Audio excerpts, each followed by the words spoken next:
जो कथा भागवत में भगवान के विषय में बताया जाता है। मैंने कहा वे झूठ बोलते हैं। अगर कोई इंसान बीमार होता है तो कहां जाएगा बोलो? राम मंदिर जाओगे या अस्पताल जाओगे? कहते हैं गाय का गोबर खाने से कैंसर ठीक होता है, तो बताओ भक्तों, इलाज के लिए विदेश क्यों जाते हो? समझो जरा। ये सब हम लोगों को भगवान के नाम पर गुमराह कर रखा है। और जब यही लोग कहते हैं धन दौलत त्याग कर भगवान की शरण में आ जाओ, और खुद कहीं पर भागवत कहने जाते हैं, लाखों रुपये लेते हैं। ये मायाजाल ही तो है। भगवान की शरण में जाने का मतलब यह थोड़ी है कि अपने शरीर का ध्यान छोड़ दो।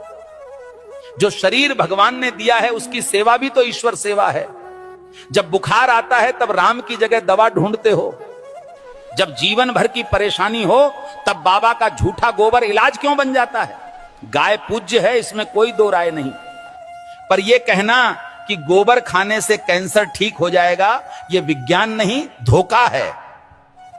जो कथावाचक कहते हैं धन दौलत छोड़ दो, भगवान की शरण में आ जाओ, वो खुद लाखों के हवाई सफर करते हैं, एसी पंडाल में रुकते हैं और पाटीदारों से लिफाफा लेते हैं। तो त्याग हमें क्यों सिखाते हो? तपस्या की राह हमें क्यों दिखाते हो, जब खुद तुमने उसका कोई अनुसरण नहीं किया? भगवान के नाम पर डर बेचकर जो अपने महल खड़े करते हैं वो संत नहीं, व्यापारी हैं। सच्ची भक्ति वो है जो आंखें खोलती है, ना कि आंखें बंद करवाती है। और आखिर में बात सीधी सी है, भगवान अंधविश्वास से नहीं, सच सेवा और विज्ञान से मिलते हैं। सीताराम सीताराम। भविष्य मालिका कहती है जब पाप बढ़ेगा तो समय न्याय करेगा और धर्म की असली परीक्षा शुरू होगी। 2032 से सत्य युग का आरंभ होगा, लेकिन उससे पहले पूरी धरती हिलेगी। प्यारे भक्तों, 2 सूरज दिखेंगे आकाश में, पर उनमें से एक सूरज नहीं, विनाश का दूत होगा। बंगाल की खाड़ी में गिरेगा अग्निपिंड और समंदर उठकर धरती को लील जाएगा। 7 रात तक सूरज नहीं उगेगा, चांद नहीं दिखेगा, बस अंधकार होगा और भय, जिसे तुम प्राकृतिक आपदा कहोगे। तीसरा विश्व युद्ध दस्तक दे चुका है। शब्द नहीं अब शस्त्र बोलेंगे। भारत पर हमला होगा, परंतु धर्म की धरती कभी झुकेगी नहीं, क्योंकि भगवान कल्कि का अवतार होगा।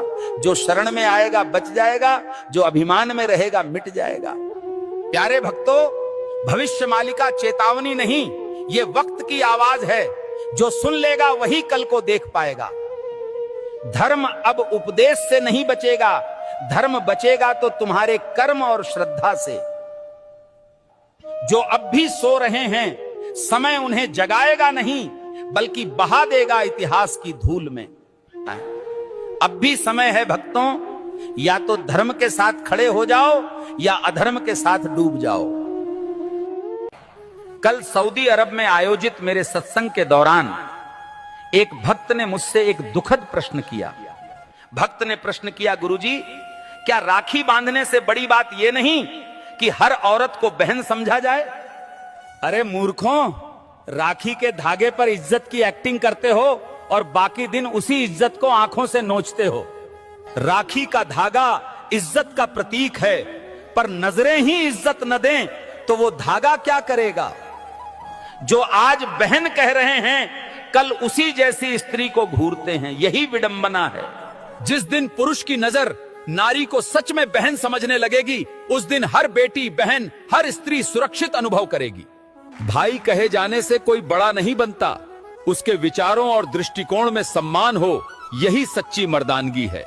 राखी की रस्म निभाना सरल है, पर नीयत की सफाई असली परीक्षा है। हे प्रभु, जो स्त्री को देखकर गंदे ख्याल लाता है वो कभी भाई नहीं बन सकता। हर लड़की बहन जैसी लगे, ये सिर्फ कह देने से नहीं होता, जब तक मन से उसे बहन समझा न जाए। राखी कोई ताबीज नहीं है, ये चेतावनी है सोच को पवित्र करने की और नारी को नजर से नहीं सम्मान से देखने की।